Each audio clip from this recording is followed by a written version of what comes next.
I was chief, people were asking to try and get something going for our younger generation and for the future. I started dreaming about the hydro project. How am I going to get it out there? How am I going to get it to the people? I know it was going to be hard. The Dokis First Nation is located in north central Ontario on the beautiful French River. The river has been very important to our community.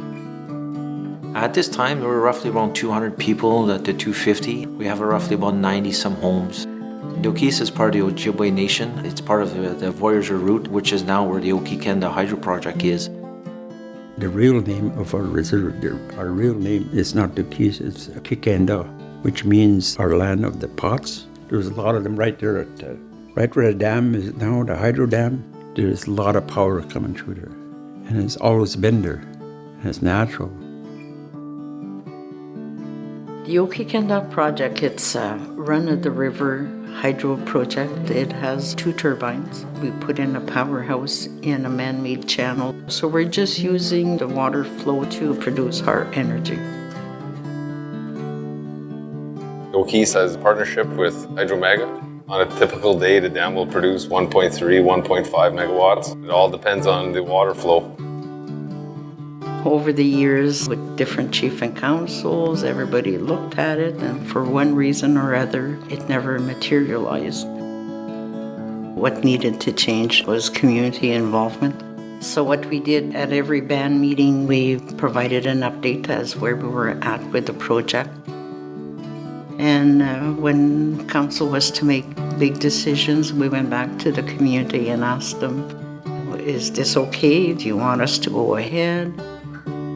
With the First Nation Lands Management Act, we are fortunate enough to be now in the driver's seat. It's what the community needs and not a one-size-fits-all. And with the land management, it makes it easier to deal with different companies because you're there sitting at the table with them.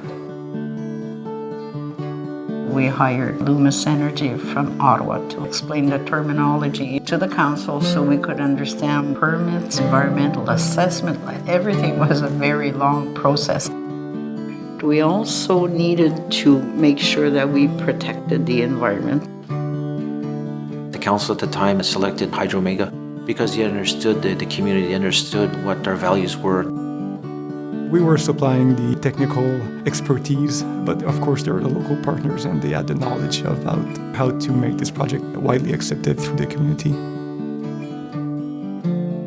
It might have been different for different construction companies. Our community put criteria on how this project would go. Species at risk were well documented. We've counted the turtles. So the big trucks were coming hauling rocks, and if the turtle was there, that truck stopped. Where the second bridge is, there's a burial ground, and that was roped off. There was a no-go there. Hydro-Mega was very respectful and very accommodating.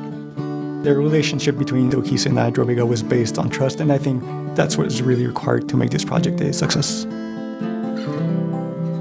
Now it's in the channel, it was made, we just went deeper. So there's no change, the flow is still there, and the community said yes. What we are doing under lands management to manage ourselves, we will be able to provide more employment opportunities to our band members and bring our band members back home. It's an honor to be part of this. It'll bring economic development for our community. It'll help throughout years and years and years. I think it's going to enhance even people from high school or in grade school to say, wow, we have a hydro project here. We have now a member that's hired full-time to work at our hydro project. The project, what that means to our community, I think it means ownership of something that will be there for years and years.